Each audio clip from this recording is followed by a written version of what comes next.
Greetings of the day, everyone. I'm privileged to welcome you all into the third edition of Foreign City Literature Festival, organized by SGR Knowledge Foundation in association with GH Raisoni University, powered by Raisoni Group of Institutions, a platform that celebrates wisdom, experiences, narratives, and notions from all walks of life. Having said that, it is thrilling to be here with you all today. I am Nidhi Baghel, delighted to be your anchor for today's session, Nida Finds a Way, by Miss Samina Mishra in conversation with Miss Shikha Khare. Miss Samina Mishra is a filmmaker, writer, and teacher who thinks children are wiser than grown ups and can always find a way around them. She loves cats and goats, narcissus and frangipani flowers, and endless cups of tea. It is an honor to have you with us, Samina Mishra, ma'am. And this gets even more delightful as we have Ms. Shikha Khare, who will be in conversation with her as the moderator. Ms. Shikha Khare is an entrepreneur and trainer for various skills development programs for the last 15 years, where she has trained 10,000 plus candidates to become job ready. Not just that, she is also the Vice President of Vidar Industries Association's Ladies Entrepreneur Wing. It is a pleasure to have you with us today, ma'am. I once again welcome you both. Also, before moving ahead, I would like to take a moment and acknowledge the support of Penguin Publishers as their association is valuable for to OCLF. Now, my dear audience, you are about to experience a conversation between two very dynamic individuals. So, without skipping a moment, I humbly invite Shiva Khare ma'am to lead us ahead. Over to you, ma'am. Thanks a lot, Nidhi.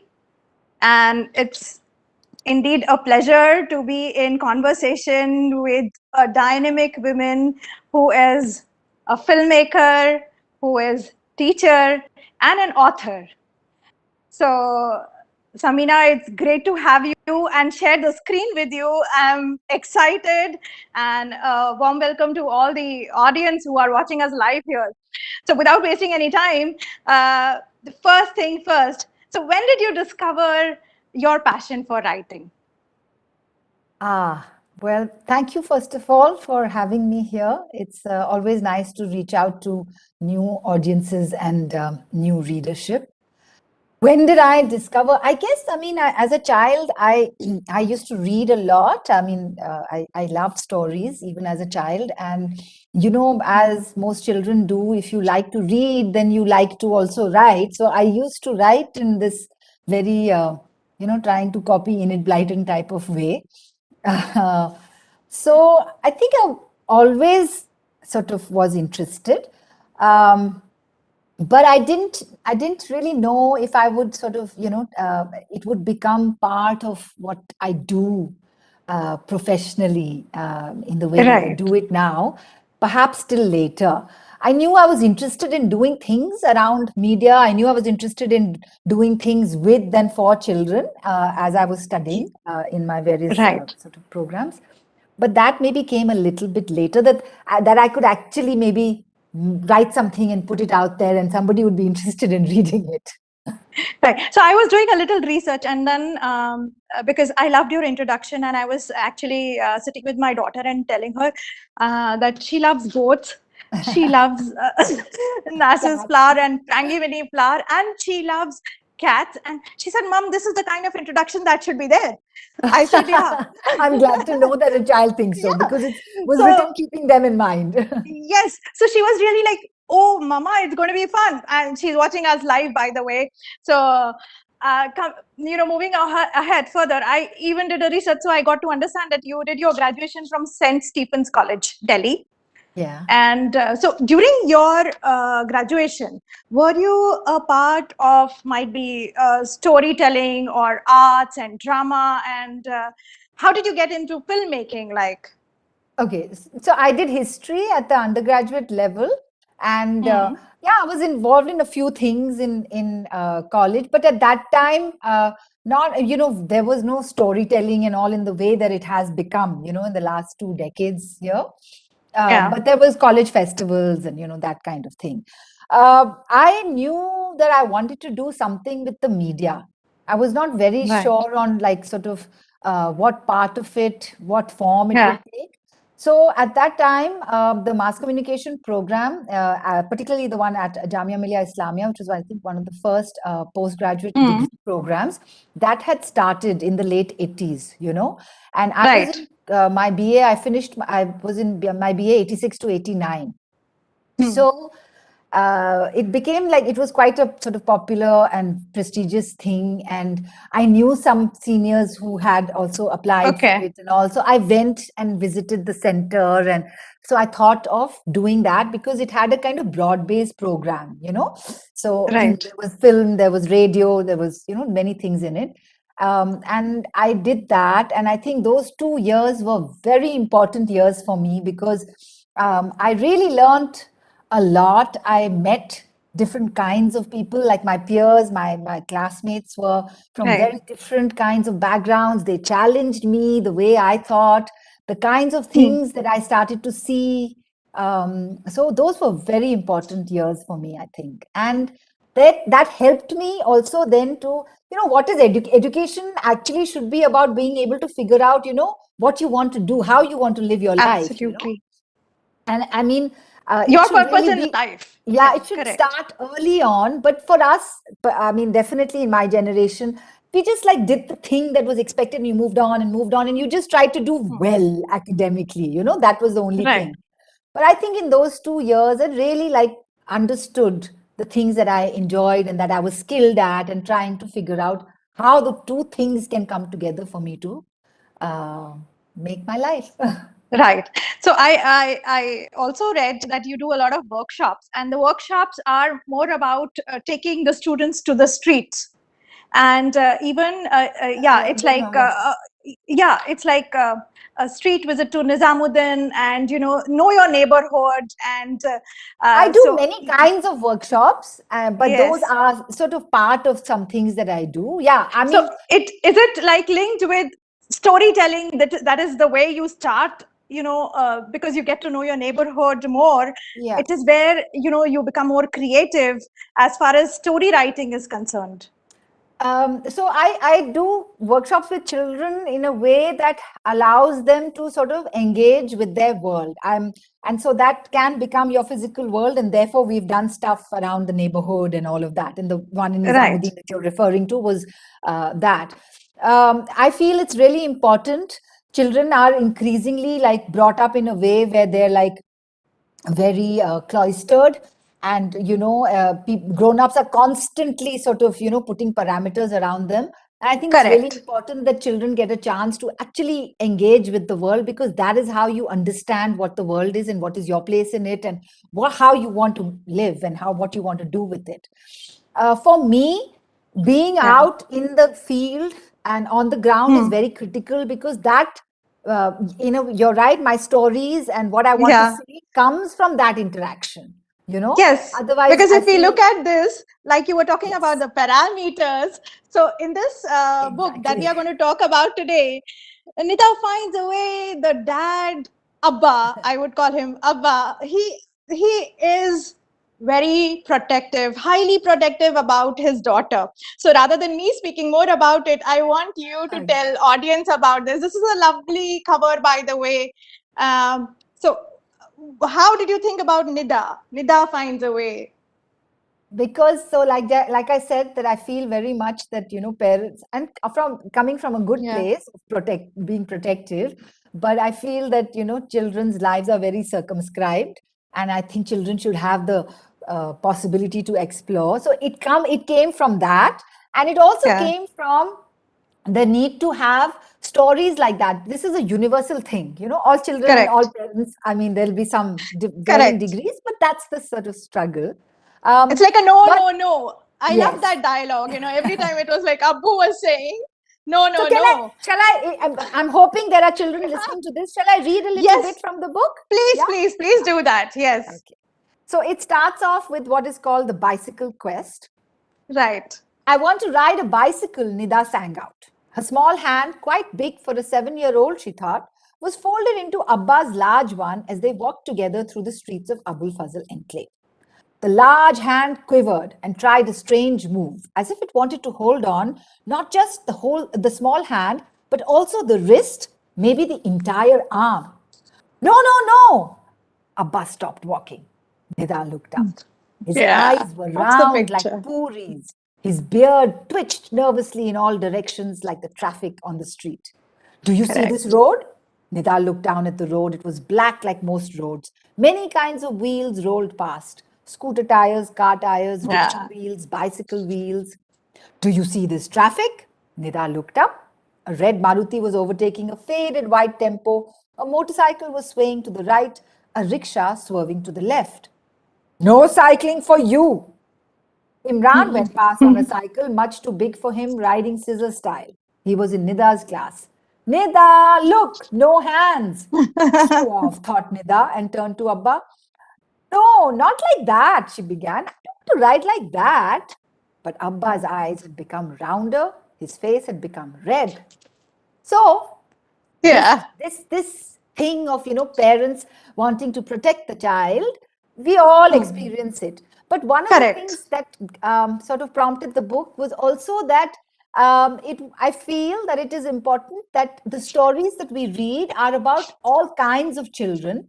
And we really don't have in English language literature, and perhaps also in other languages, enough stories about Muslim children which are just like regular stories, the things that all children go through. And we know I was about to real say life that Yeah. all children, Hindu children, Muslim children, Sikh children, whatever children, will all, everybody has this kind of relationship with their parent where they're trying to push the boundaries.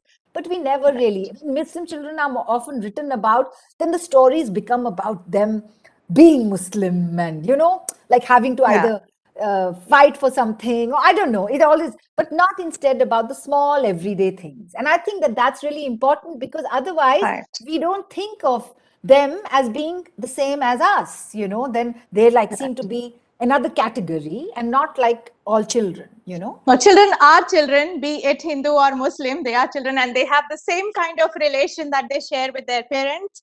There's another thing to this story. I would like you to throw light on this. If we talk about Jamlo walks, it was about, the laborers who were returning back during the lockdown.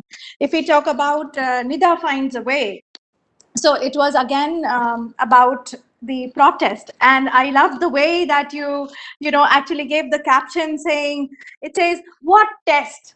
It starts with what test. So I really liked it, and I would love the audience, if they haven't read it, you should actually read this book, the way it has been put across. And I would like you to throw some light about what test. Okay. So, like I said, I think it's really important that children interact with their world, right? And I think that sometimes grown-ups, in their protective zeal, sometimes they think that they can shield them from, difficult things that are happening in the world. But I don't think that actually we can shield them. I think the only thing that we can do is to actually talk to them about whatever difficulties are out there, so that they can make sense of it themselves, and it's not as if they will have it's a neat little package and everything gets fixed, because we know it's not. Even I'm 52 and I know so many things are unresolved for me and also in the world, and that is what living is about, right? So I think that children can do it at their level in the same way as I do it at my level, right?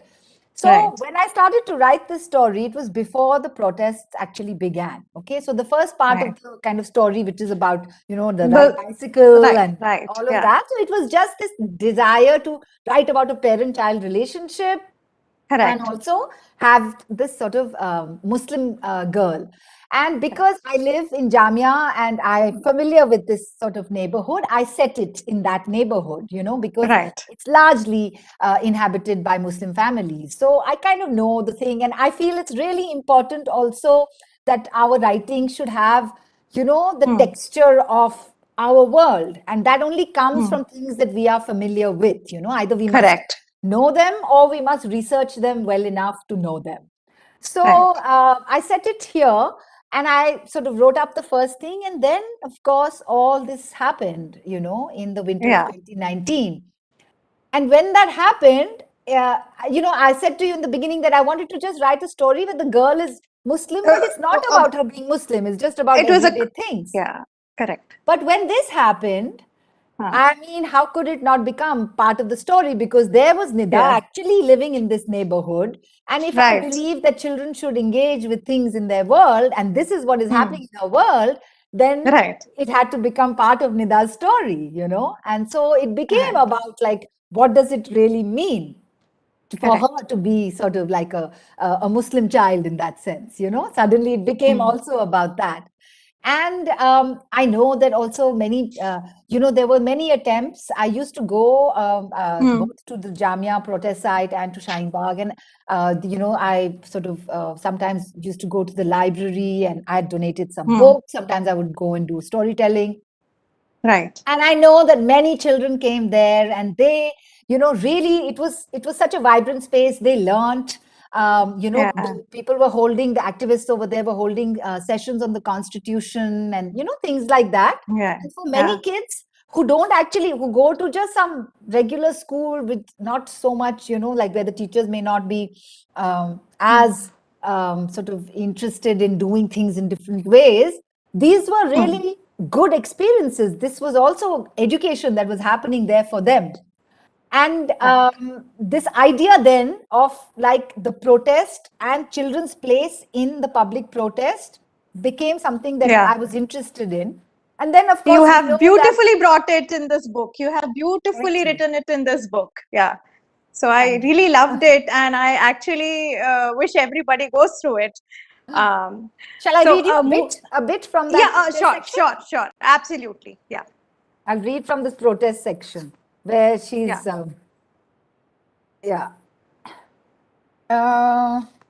maybe I'll read from the bit where, the what test. Shall I read from the what test? Yeah. What test is, Yeah. That so works. Nida was finishing her homework when she heard the knock on the door. Murmured voices came through as she finished the last sum and packed her school bag for the next day. Maybe she could cycle for a while before dinner, she thought. She was cycling on the street these days. Only the one outside her house, though, with Abba watching over her.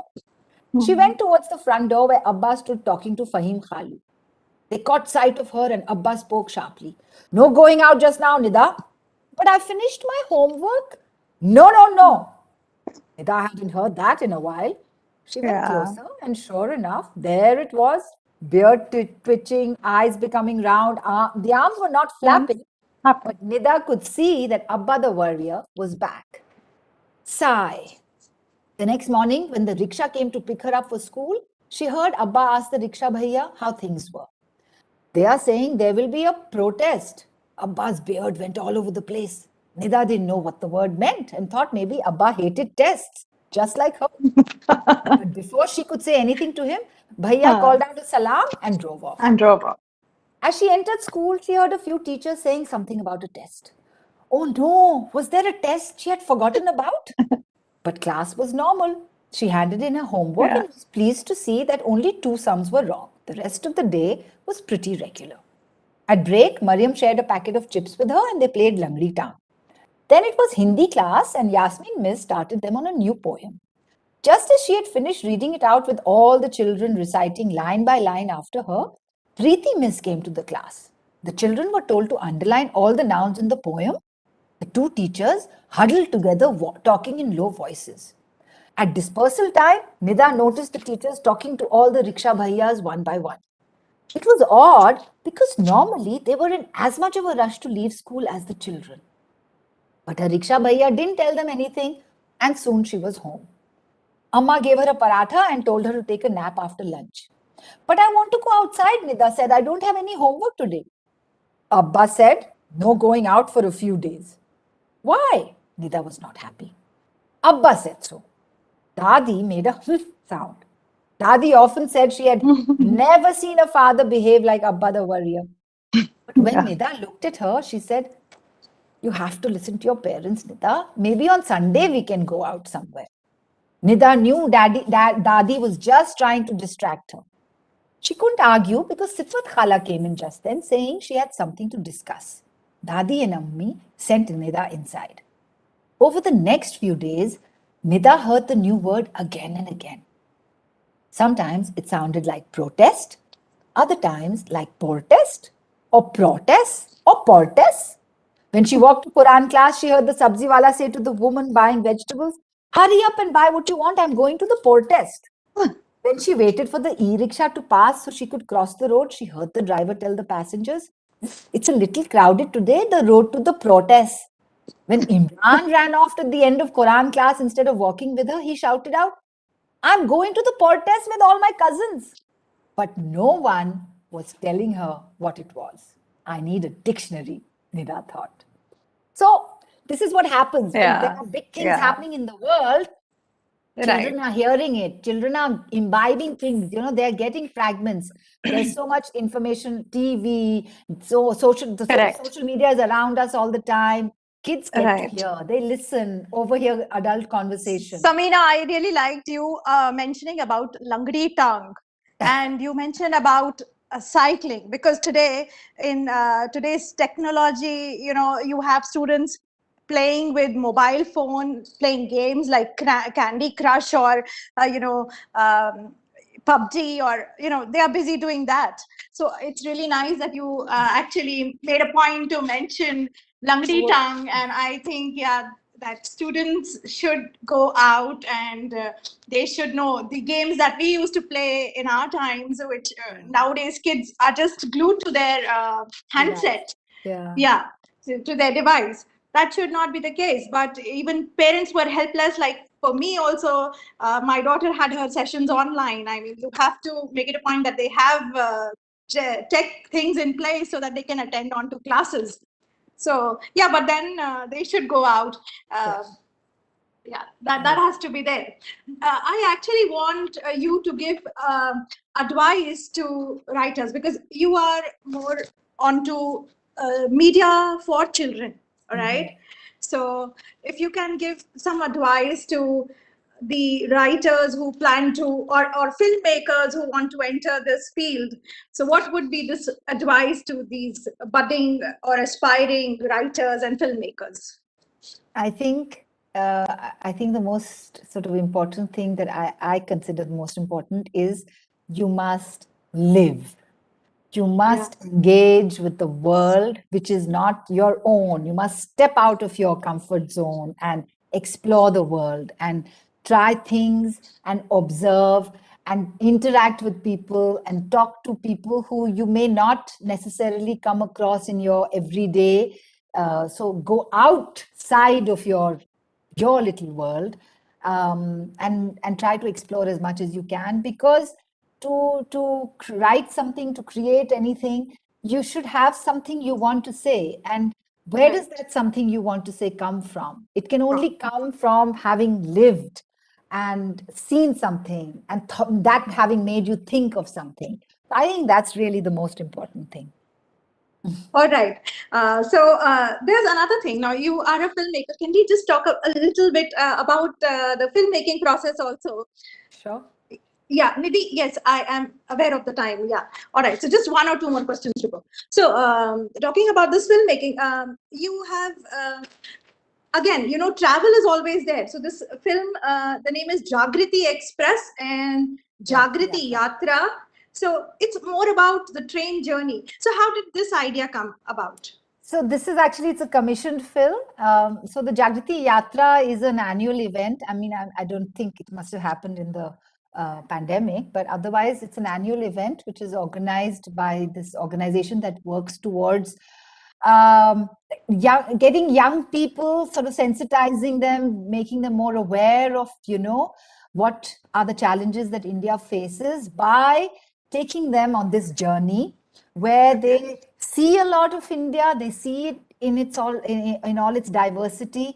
They meet with different people from many of the places where they stop. They go and visit organizations, non-governmental organizations, sometimes even big corporate organizations, different things like that. And they work with college students mainly. It's up to a certain sort of early 20s. And the idea is for them to be able to think about, how they would like to contribute towards trying to fix the challenges that India faces.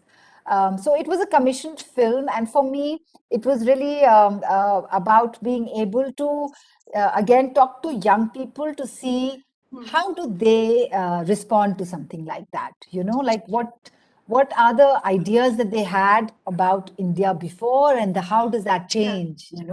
Like I said, I think it's really important to go out of your comfort zone, and this does definitely, like having to spend 2 weeks on a train is a difficult thing, so it does take you Correct. outside your comfort zone. So Right. There's one more question that I would like to ask you. There was a time when I had conducted a class for visually impaired students, and I really got to understand how important it is, the sound, the way you speak, and for them, they used to actually hear me out. And at the end of the session, when I completed with the program, we actually had a drama for them where they played their parts and amazingly did, and sound really mattered. So hearing it out, they would ask me to actually record the dialogue for them, and then they would do the rehearsal, and amazing they were. So I got to know you are into sound files. You started off with this. So if you could just throw some light on this also. So this is an initiative that some of us took as part of we do a film festival every year in Delhi. And the idea was to be able to actually think, we feel that, the visual gets primacy most of the time, and we are sort of getting bombarded with visual messaging all the time. But sound is also very critical, and how to think about sound, and how to get people to focus a little bit on that. So Sound Files was an initiative started to try to do that, and we asked people to create. We did it for a few years, and sometimes it had a thematic. So we asked people to create and send in entries of maximum up to 7 minutes length, so that the idea being that we can play that in the same way as we screen films. So we are sitting; it's a kind of collective listening, and it's in a darkened auditorium, but we are just listening and not seeing. So sometimes there would be subtitles that would come, sometimes for dialogue. But other than that, it is just the focus on sound. And how sound allows us to actually create narrative, to create kind of emotional narratives also, and make people feel things. So that was the idea. So I think I have loads of questions, but Nidhi has been texting, and I think we are running short of time. So it was great talking to you, Samina. And the more I got to know about you, the research that I was doing, it was amazing. And I felt like talking. I think I'll be connecting personally also. And, that it was really great to share the screen with you and have a word with you. So, thank you so very much. Thanks a lot. Yeah. Nidhi, over to you. Thank you so much, Samina ma'am and Shikha ma'am. I know time is always less to explore more and more. Right. At the outset, I would like to thank Samina Mishra ma'am and Shikha Khare ma'am for joining us today. We wish we get to hear you both again and be equally enlightened as we all are today. And for my dear massive audience, I am sure that after witnessing this conversation, you all are taking home an enriched version of yourself, just as I will. Thank you for joining us today. Until I see you again, this is Nidhi Bagheera signing off. Yeah, so Nida finds a way. That was amazing. Bye. Bye. Yeah.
Vision beyond.